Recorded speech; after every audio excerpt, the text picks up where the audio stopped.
Well, our heroes are all tangled up in another plot. This one has to do with a feud between the Hatfuls and the Floyds. They've been captured by the leader of one of the clans, Devil Dan Hatful, who looks remarkably like Boris Badenoff. The disguised Boris got a shock when a telephone call from Fearless Leader told him to keep our heroes safe and sound until he arrived.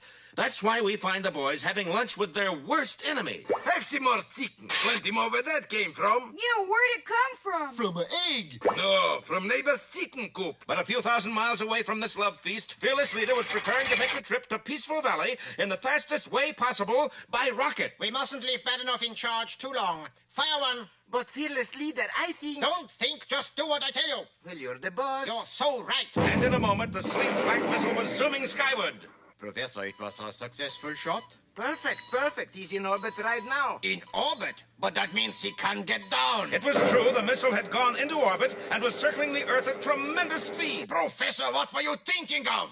Nothing. Fearless Leader told me not to. Come along. But I obeyed orders of Fearless Leader. Congratulations. You will be the most loyal Pennsylvanian we ever executed. But let's draw the curtain on this painful scene and...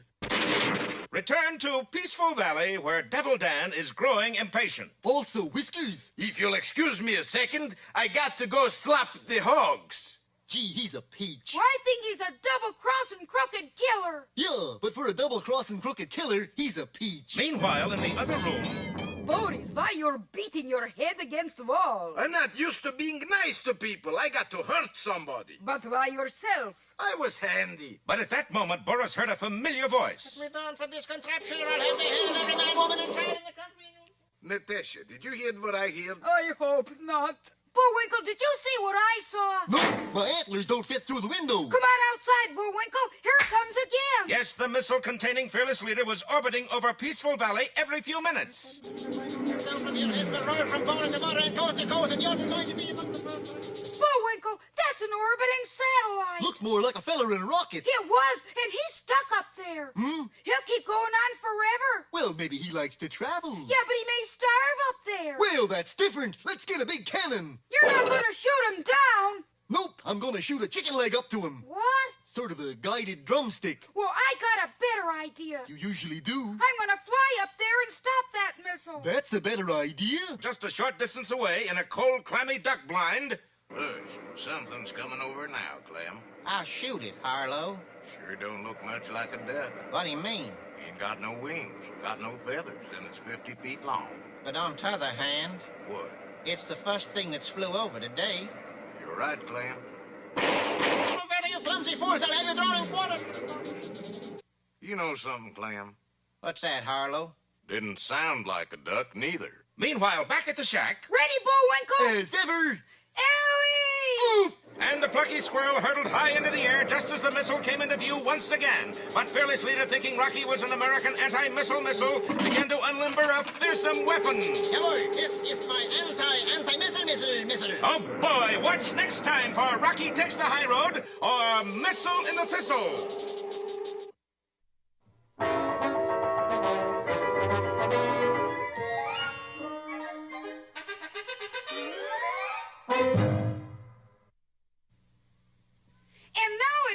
Time for that jolly juggler, Bullwinkle. Oh, dear. 3 at once.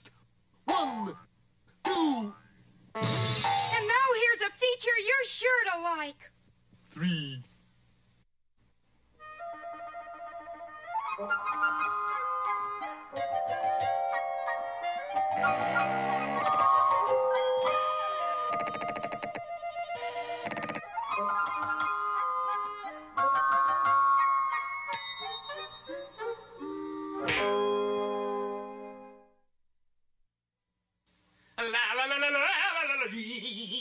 This is the way the story of Little Fred Riding Hood begins. Little Fred Riding Hood lived in a little woods in a little house with his little mother. As a lad, it could not be said that he was good-looking, nor very smart, for he could only count up to 1. 1? And he did that badly. But the one thing that could be said about Little Fred Riding Hood was that he had a beautiful voice and could sing like a bird. And one morning, his mother said to him, Freddie, dear. Yes, Ma? If you don't stop that off-key singing around the house, I'm going to lay into you with this broom. But, Ma, Granny spent a fortune giving me singing lessons. Yes, I know know she didn't. I think it's high time we got even with her. Now here, take this basket of sheet music and go through the woods to Granny's house. Sing to her for a change and see how she likes it. And so, taking the basket, little Fred Riding Hood skipped merrily off into the woods. Skipping is a very hard way to travel, and Fred was out of condition anyway, so a short time later, he stopped to rest. I will take 5 by this hollow stump. But no sooner did Fred sit down than he heard an awful commotion within that stump. Oh, ow, ouch. Oh, my God. Ouch, ouch. And there were 2 funny little men with high-pointed hats, and their long gray beards were tied firmly together. What are you 2 doing in there? We live in here. But our beards have become tangled, and I fear we'll have to go through life looking each other in the eye. Can you help us? Well, being a good lad, Fred agreed to try. Hold tight. I'll rip you apart. Will it hurt? Oh! Yes. Bidding them farewell, little Fred Riding Hood continued on his way to Granny's house. Oh, he was a good boy. I think we ought to reward him for being so kind to us. Good idea. Let's cast a spell that'll make him grow more handsome every minute. And so they did, and so he did. For unknown to Fred, with every step he took, he became better looking, and better looking, until he was by far the handsomest man in the country. Oh, what a handsome lad! How good looking! He's beautiful. Hi, sweetie! What's the matter? You all nuts or something? But looking at his reflection in a meat market window, he saw that it was true. He was good looking. Well, if that don't punch a hole in the boat. The young ladies of the city were unable to control themselves at the sight of little Fred Handsome Riding Hood, and the poor lad was mobbed. You 2 funny little men are pretty funny. Now, come on. Make me unhandsome so I can get to Granny's. As this was his desire, they changed him back to plain old Fred. That's better. Now, I'll give you my lunch of cookie sandwiches to keep you busy. No more tricks now. And with that, Fred once more set off down the road for Granny's house. Wasn't that sweet of him to give us his lunch? It certainly was. Let's reward him. He looks awful thin. Let's cast a spell that will fatten him up. They did. And just as before, with every step little Fred Riding Hood took, he grew fatter, fatter, and fatter, until he weighed over 700 pounds. Needless to say that when he stepped onto the high bridge that crossed the river, it collapsed with a roar. They did it again. And Fred waddled back to the hollow stump as fast as his obese little legs could carry him. All right, you guys. Knock it off. He did get a little fatter than we figured. So be it. And Fred was returned to normal. Why do you 2 keep casting spells onto me? Because each time we've met, you have done a good deed for us. And that is our way of rewarding you. Some reward.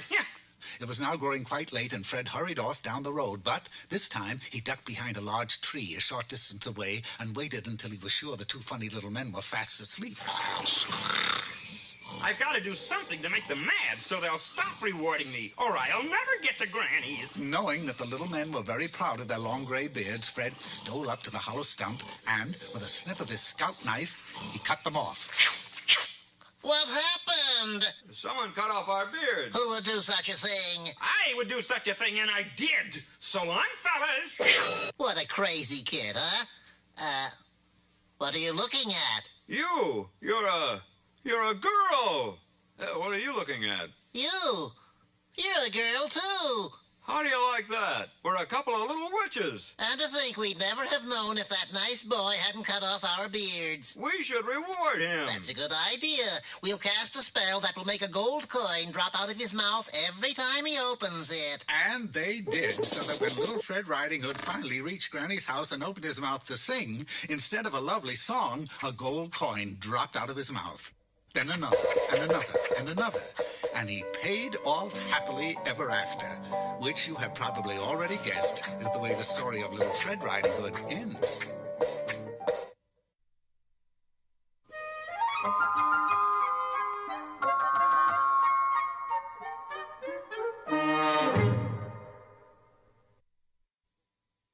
Hi, poetry people!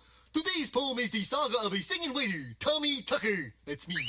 Little Tommy Tucker sings for his supper. What shall he have? Brown bread and butter. How shall he... Waiter? Sir? How's the Irish stew tonight? Oh, the taters are old and the meat is a fright. Everything is left over from Saturday night. We sweep it all up, put it into a pot, and tell you it's real Irish stew that we got. What about the chicken liver? Way down upon the Swanee River, far, far away, 2, 3, 4. There they embalm our chicken liver, and that's what you get today. Maybe I'll just have salad with Russian dressing. Russian dressing! Tomatoes, beets, and ketchup. We used to make it red. Just put it on your salad, and you'll wish that you were dead. Hey! Psst. Tommy Tucker, I got something for you. What is it, boss? My brown bread and butter? No, this. How about that? 5 minutes on the job, and already I got a raise. And now... Hey, Rocky, watch me pull a rabbit out of my hat. But... See? Nothing up my sleeve. Presto! Wrong hat. And now it's time to meet Mr. Peabody.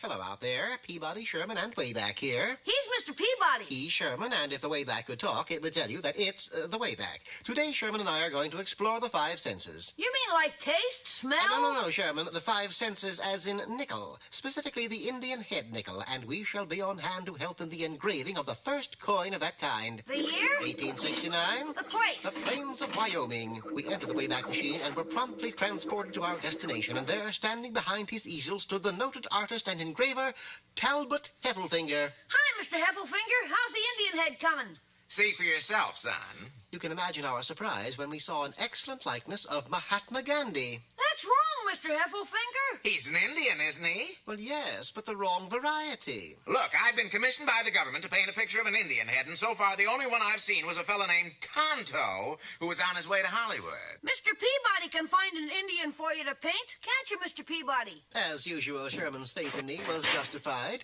We packed up Talbot Heffelfinger's equipment and adjourned to the nearest fort. I'd like to help you, but there ain't no Injuns around here. Oh, yes, there are, and I'll show you how we can meet one.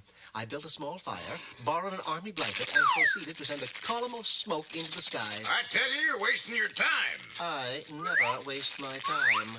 Suddenly, the silence of the vast plains was split with the cries of war whoops. Indians! We're being attacked! Indeed we were, but by one lone brave. I don't get it. How'd you force that engine into attacking us? The smoke signal.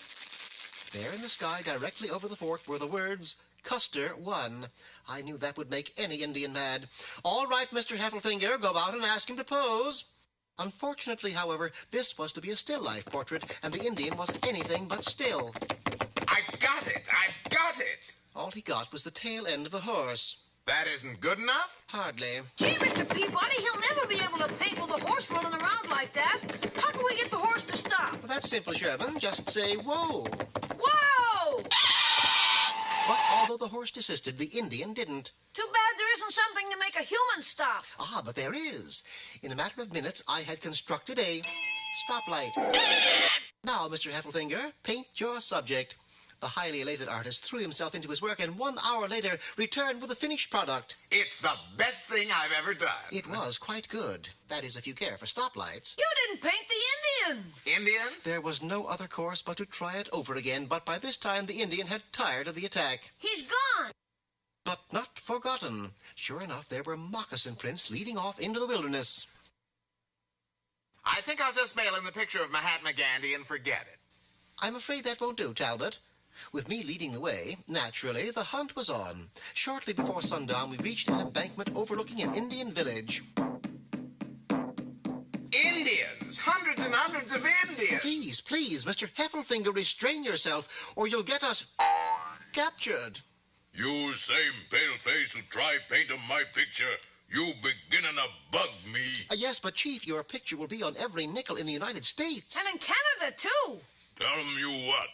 You beat 'em strongest warrior in village, you get 'em paint my picture. I'll do it. Who is your strongest warrior?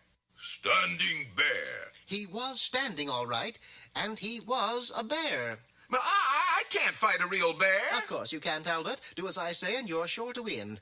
And with that, the valiant artist entered into the fray. He was obviously outclassed. What now, Peabody? Make it 2 out of 3. Make it 3 out of 5. 5 out of 7. Now make it 75,000 out of 4,298,000. I can't do it. I can't go on any longer. You won't have to, sir. Look at your adversary. He won, Mr. Peabody! He didn't win me, Sherman. He won the fight. Curious thing about bears, after fighting 1 or 2 days, they seem to lose their stamina. Talbot Heffelfinger, on the other hand, was full of vim and vigor and proceeded to pink the head of the Indian chief. He's a chief, Mr. Peabody? Why, yes, the most famous of all the Hanka Indians. Don't tell me you've never heard of the Hankas. Oh, I've heard of them all right, but I never heard of him. You've never heard of Hanka Chief?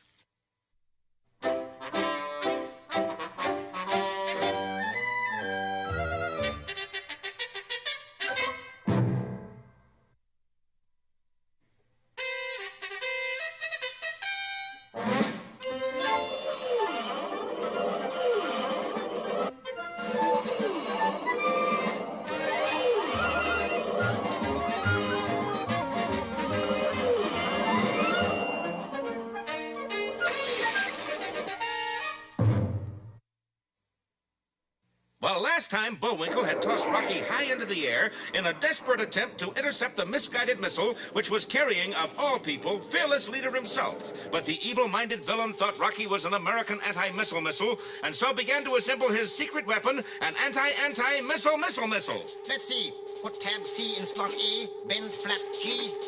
Don't leave it up. This is the last secret weapon I ever got out of a cereal box. But the plucky squirrel, unaware of his danger, caught up with the speeding satellite and tried to slow it down. Boris, that is our fearless leader up there. You were expecting Werner von Braun? Oh, I hope he gets down all right. Me too, because if he doesn't get down, I'll be the fearless leader, and I... Oh, boy! Boris, where are you going? I got to stop that squirrel. He's ruining my career. And Boris, anxious for promotion, dashed out of the house. If I can just keep Fearless Leader orbiting from now on, I get to wear monocle. High above, Rocky was pushing against the nose cone, trying to slow it down, but to no avail. And inside, Fearless Leader had finished assembling his anti-missile and was aiming it directly at the unwitting squirrel. Fortunately, at that moment, Rocky happened to spot an old lady far below him who was trying to cross the street. Of course, for a real live TV hero, helping old ladies across the street comes before anything else in the world. So Rocky left his post just as Fearless Leader pulled the trigger. Of course, he missed. But the recoil was enough to stop the forward motion of the satellite. And can any of you guess what that meant? Any Pottsylvanian schoolchild could tell you. When the progressive inertial momentum of an orbiting vehicle is diminished, the gravitational declination increases as pi times the quantity v over h. Which means? I fall down. And indeed, the missile dropped like a stone. Meanwhile, Rocky had just finished helping the old lady across the street. Is this where you want to go, ma'am? You said it. I mean, yes, indeed, you do the little fellow. You sure got a deep voice for an old lady. I know. I've been feeling low for days. Oh, I'm sorry. You sure this is where you want to go? Believe me, I'm in exactly the right spot. And he was. Hokey smoke! We lose more old ladies that way. But to Rocky's surprise, when the door of the wrecked satellite opened, who should come out but Devil Dan Hatful, followed closely by a sinister figure wearing a monocle. You know, I don't think that Devil Dan is ever going to stop feuding. Maybe we ought to go see the head of the other family. You mean Felonious Floyd? Yeah, maybe he'll stop the feud. Meanwhile, inside Devil Dan's shack... So, you were trying to get rid of me, eh, Badenoff? Who, me, dear old boss man? Stop drooling on my insteps, Badenoff. Me trying to get rid of you, dear old chiefy boy? I wouldn't dream of such a thing. Then take off that monocle. Now that I have arrived, we proceed with part 2 of my plan. You have Moose and Squirrel here? Of course, Fearless Leader. Where? Right, ooh, they were here a second ago. Boris, darling, there they go. Quick, bring them back here, Badenoff, dead or alive. I got a choice. And so it was that as our heroes were hurrying for the cabin of Felonious Floyd, they suddenly heard an ominous sound. Bullwinkle, those are bloodhounds. They picked up your scent. You know what that means? It means I got a hole in my pocket. And the great dogs came nearer and nearer, followed by Boris Badenoff, who was loaded for bear. Or moose, as the case may be.